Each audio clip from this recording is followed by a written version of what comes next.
All right, so here is a recap from the first 2 days of betting the Olympic basketball. We're doing well. The betting day, which happened this morning, really woke up to two winners and got a third one early in the morning, which is awesome. Let me show you what happened in these games here. Make sure you subscribe to my YouTube if you want some Olympic bets. I'll be getting them in for every single USA game, a majority of the other big ones, definitely everything once we start hitting the tournament, and feeling pretty good about these. I think the lines are not that sharp. I think there's a lot of opportunity to take advantage. These stats aren't really mainstream, so there's a lot of damage to be done here. So shoot me a subscribe. I'll be posting them on YouTube. Follow my Twitter below and follow me on Insta as well. They'll be everywhere, so much appreciated. Pretty much went exactly like I thought for Spain here. They featured Santi, 14 field goal attempts, 3 out of 8 from 3, 19 points, 12 rebounds. Absolutely destroyed this line. He's the best player on this team. We got to look at him moving forward for sure. And then Greece, right? Giannis, I think his line was 28, so he barely falls short of that. It's so hard to bet the star over props here. But Kostas Papakalupoulos, 3 for 5 from 3. We just needed 2 there. Two great wins there with half unit plays, and then RJ Barrett, the man, just absolutely dominating against Australia today. So I think he had 4 rebounds going into the fourth quarter, but he turned it on in the fourth, played 25 minutes. The great thing about the rules in these Olympic games is point differential matters. So if you watch a lot of NBA, a lot of these players will get benched at the very end of games, and we don't have to worry about that now because people are really playing out to the whistle. And RJ picks up 7 rebounds, goes over that one with ease. And with that said, I got a play coming for tomorrow's USA. I actually got 2 plays coming, one for each team for tomorrow's USA versus South Sudan match, which is 3 p.m. Eastern time.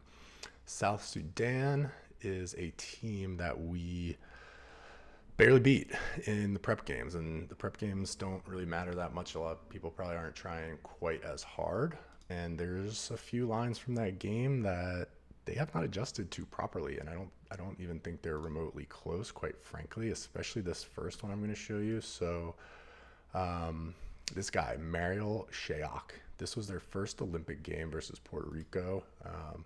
Here's their full schedule. They actually did not have too many prep games compared to some of these other teams, but not a great game, which might be why we see his line a little lower. Let me bring up the lines here on my phone as well.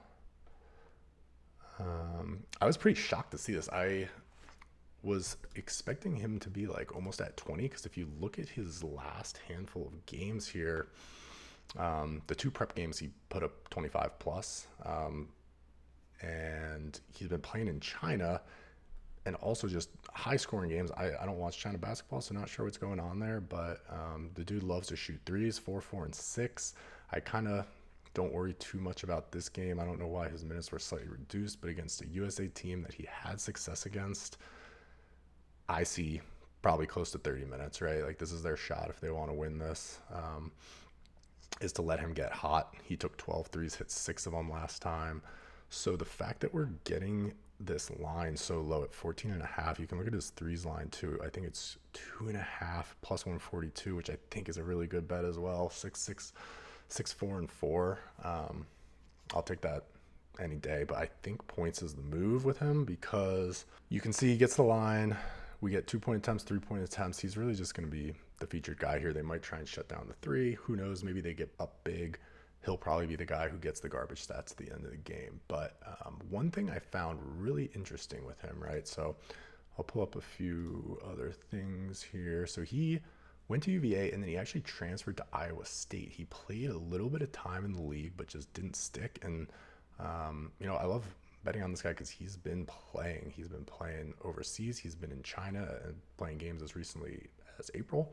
And this I found really interesting. He actually played on the Iowa State Cyclones, averaged 18.7 points per game. Same team as Talen Horton-Tucker and Tyrese Halliburton. Halliburton will be on the USA side. He didn't play game 1. He should probably play game 2. We'll see. I know Kerr said rotations are not always going to be the same. Tatum should get some run as well, he mentioned. But that was very interesting. So he's got decent pedigree. He can clearly shoot. He was the leading 3-point attempter on their team. So I think playing the points, playing the threes is a really good angle here. And this is just way too low of a line. So I'm going half unit on this guy personally. I think we'll see if I get around to it, but I think these 3 plays actually make a lot of sense. And one thing that's really interesting here, I saw it's only one tiny bit, so it doesn't matter. But look, you can actually get his plus 15 plus points at minus 110, and then his points are at minus 113. So make sure you always check your book. Sometimes you'll see price discrepancy here. Too late for me because I forgot to bet it. Not going to save more than a few bucks, but you know, if you're placing $100 bet, that's 90.91 you get versus, let's see,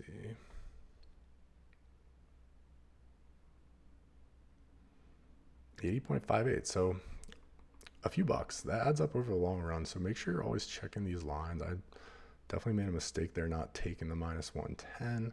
A lot of times they don't even let me get the right limits down on these alt props though, so I have to take the main one anyway. But so yeah, I absolutely love that bet. I kind of wanted to make a full unit on it, but I'm still playing with the idea of maybe adding a little bit of a position to some of his threes or the alt threes, or maybe parlaying them together. I think honestly 20 plus points should be in play as well. Cool. So that is bet number 1 for the South Sudan team. Bet number 2, we got USA. So here's the results for Team USA. They beat Serbia pretty handily. And then these prep games, they, you know, like I mentioned, the South Sudan one, the fact that we have that data point to go off of is pretty great, I think. And I don't think the sports books are fully accounting for it. But there's one guy in particular whose line is just way too low here, and I will show you exactly why. And that is none other than LeBron James. So you look at Serbia, he played 27 minutes, 21 points, 7 rebounds, 9 assists, doing absolutely everything. I watched the entire game. He was just out there being try-hard LeBron as much as you possibly can, right? So if you actually look at his recent stats, though, boom, 21, 20, and 23 in the 2 prep games. But his line's at 15.5. I do not get it. This should be like 17 and a half, maybe. This literally was the game against South Sudan where he put up 23. He's leading the team in attempts every single week. So to me, this is just another one, minus 125. I'm taking this absolutely every time. There might be a bit of a fear that Team USA just completely runs away with this one because they're minus 27 and a half, but you also got to factor in this over under. Like, this is 191 points, so there's gonna be points scored. It's gonna be fast. I absolutely love both LeBron James over 15.5 points and Mario Shayok over 14.5 points.